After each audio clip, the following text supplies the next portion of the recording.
Hi guys, welcome back to my channel. My name is Jessie and today I'm doing a book review over Lobizona by Romina Garber.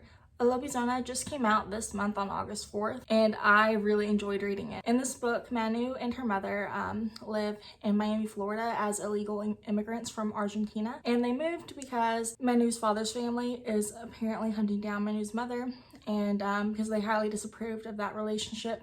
And apparently if they knew about Manu's existence, it would be very bad for Manu and probably lead to her death or being hurt in some way. So they live with this woman named Perla, who is an elderly woman, and she's kind of a surrogate grandmother for Manu. And she homeschools Manu because Manu cannot go to school because she is an illegal immigrant and undocumented and stuff. But also she has very unusual eyes. Her eyes are orange with silver stars for pupils.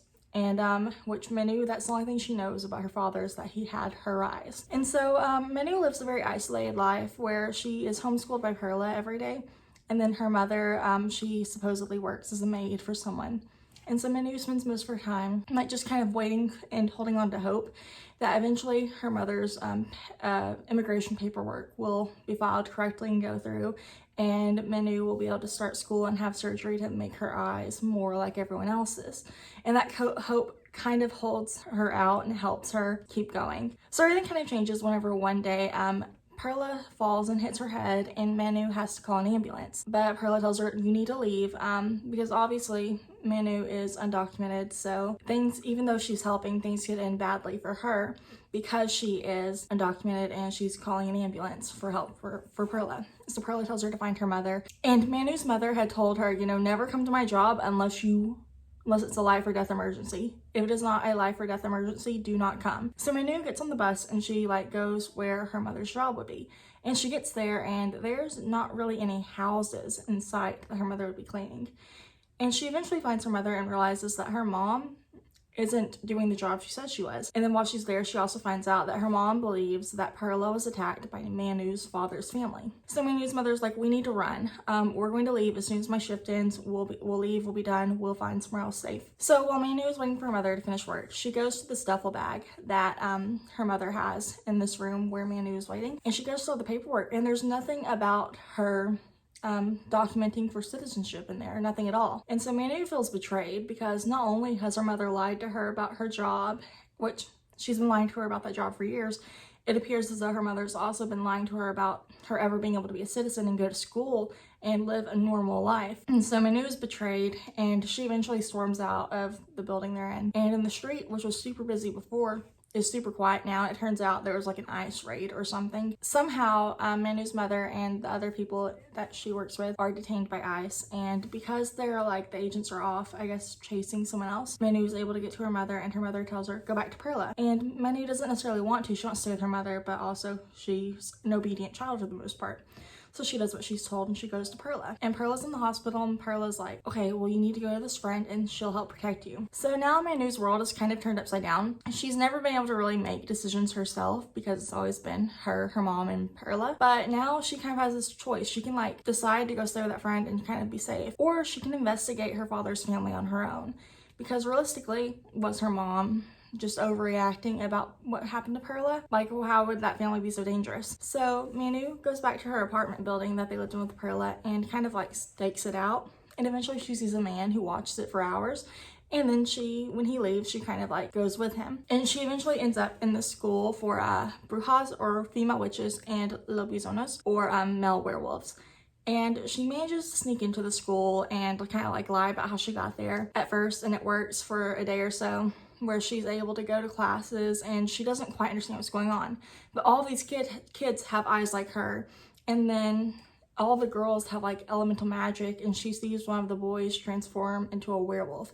And it's really interesting and her, and it's exciting because she feels like she finally belongs, except she's not able to do what the other brujas or witches are able to do. And so one of the girls that she's roomed with eventually kind of confronts her and about how she got there and what's really going on, and Manu tells her the truth. And so Manu's roommate Catalina and her friend Saiza, and Saiza's brother, I can't remember his name, they help kind of teach Manu the history that she would have learned in elementary school, or younger years at least. and then they kind of try to teach her about how she might awaken her magic. And it's really interesting because as time goes on, Manu learns that she's also illegal in this world as well, because her mother was a human and her father was a Lobizona, and so she is illegal and not necessarily wanted in this world as well. And she also has to live in hiding, and it just kind of parallels to her human life. And so I can't really say much more about the story without revealing everything. I feel like that's a decent bit to tell you about, because if I keep talking about it, I'm going to spoil it. And this book is so new. It only came out, I believe, on August 4th. And for me today, it's August 21st. And so I don't want to spoil it, but this is such a great book. I loved it so much. It was a solid 4-star rating for me, and I kind of regret reading it so early because now I've got to wait for however long for the next book to come out. But I did check on Romina Garber's Instagram, and it looked like the title for the next book has been released, which is really cool. But yeah, I am really excited. I loved this book. That was like the summary of the book, by the way. 2 of the things that I really loved about Lobizona was the world building and the characters, because the characters were all so, I feel like they were all so deep, and they all had so much going on for them. Alright, so the book is like told from Manu's first person point of view, so you pretty much always know how she's feeling, and it's really easy to empathize with her because you can like feel her loneliness at the beginning of the story. She's lonely, she wants to make friends and have what is a typical teenage experience in the US, but she's not able to because of her eyes first, and then also her immigration status. Whereas whenever you feel her betrayal, whenever she learns that her mother's lied to her for years, you feel her fear whenever she learns that not only is she illegal as a human, she's also technically illegal as a hybrid creature that she is. And so like you feel all of her emotions so well, and for the most part, I feel like she's one of those characters where she's not overly mature. She's not like such a mature protagonist that she feels like you're reading an adult, but she's not like on the immature side of like 16 and 17, because I feel like with her age, you either get the protagonist who is like acts like she's 25, or you get the protagonist who acts like she's 13. And I feel like she does a really good job at being mature for her age, and maybe that's because Manu never like got to really live the normal experience. But I feel like she's not an overly wishy-washy or immature character. But also, and you get to like watch her develop friendships with these people, because she's only ever had one real friend, and that friendship had to end whenever Manu's glasses fell off, and the friend and her mom saw her eyes and freaked out. And so now she's with people who look like her, at least as far as eyes go, and she's able to like be herself a little bit more. She still has to hide parts of herself, but she doesn't have to hide as much as she did whenever she was still living with her mom in Perla. And you get to see her develop these friendships with her roommate and her roommate's best friend and her roommate's brother's friend, or her roommate's best friend's brother, sorry. But you see her develop these friendships. You see her develop like romantic feelings that she's never had before, she's only read about. And then also, as far as like other characters go, they all seem really deep and have interesting motives and reasons for like how they are the way they are. Catalina becomes Manu's roommate. That way she can spy on Manu and kind of help her mom first, kind of like redeem herself, make herself look good, but also because apparently Catalina is essentially a senior, help Catalina get like a head start on whatever career she ends up having. I think the career would be a Septimos. I can't remember exactly how it's pronounced, but it's essentially like that world's law enforcement almost. And so Catalina at first isn't really sure to be friends with Manu, and then eventually she kind of warms up to her and helps Manu learn about their world and stuff. And it's very interesting, and you like, as you read on, you'll learn more about why Catalina changes her mind. But then also you learn how Catalina's mom becomes the headmistress, and how Catalina's uncle becomes the soccer coach. The sport isn't actually soccer. I think it's like, I can't remember the name. It's like septiball maybe, but it's essentially soccer with a lot more going on. But you learn about how they get there, because that's a very interesting backstory. You learn about how Manu was tracked down and how they found her. And you learn, like, it's just so interesting. And then you learn like what Manu actually is. I feel like it's obvious, but I don't also want to say it just in case. But it's so good. Like their plot, or their characters are so well developed and well rounded, and I feel like they all have pretty clear motives but they aren't so clear that they're blatantly obvious, but like they're layered, and as you read on, you learn more and more and more. So I really like all the characters. All of the, like, they're all fiercely loyal to each other, and part of that I think is because, especially as far as the Lobizonas go, they're all werewolves, so they have like that pack mentality going on, and I think that probably extends to the Brujas a little bit. So I think that helps with their friendships and stuff. But that part was really well done to me as far as like the characters went. And then the world building was so interesting to me because it starts out seeming like contemporary.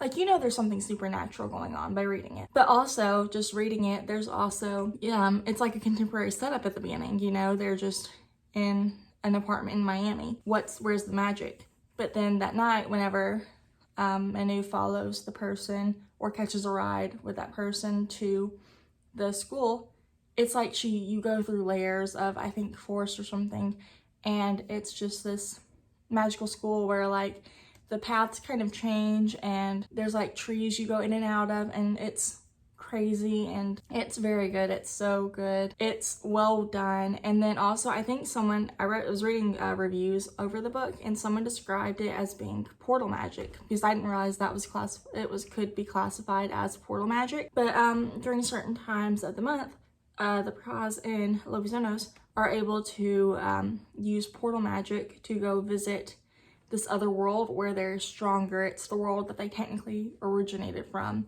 but they're not able to live in because I can't remember exactly why, but for some reason they're not able to live in this world full time. And so that was really interesting to me as well. And then finally, like, as far as bigger picture stuff goes, it was really interesting how the story explores Manu's experience as being illegal in the human world and also illegal in this magical world that she's suddenly a part of. It was really interesting how it was explored so well, you know, because it's so conflicting for her, because if she's kicked out of the human world, if she's kicked out of the US, she's essentially just sent back to Argentina, which wouldn't be the worst thing in the world, except that's where a lot of the magical beings are originally from. That's like where the capital and stuff is for them, at least. In this world, the magical world of the Brujas and Lobizonos, she is at risk of being killed because of her being who she is or how she is.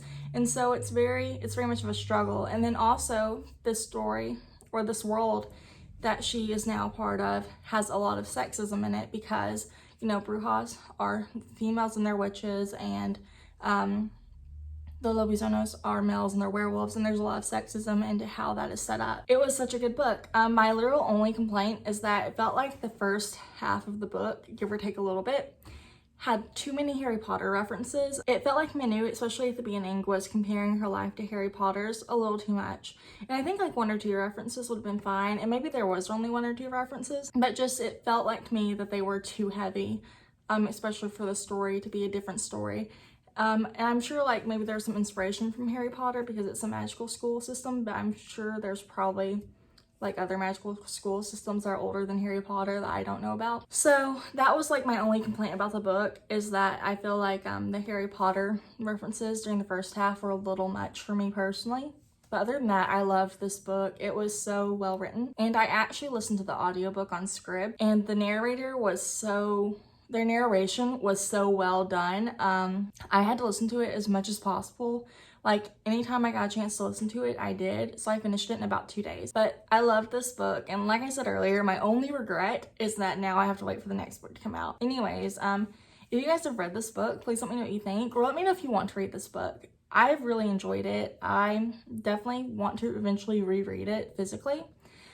But anyways, I will talk to you guys next week. Thank you so much for watching this video, and I'll catch up with you guys later. Bye.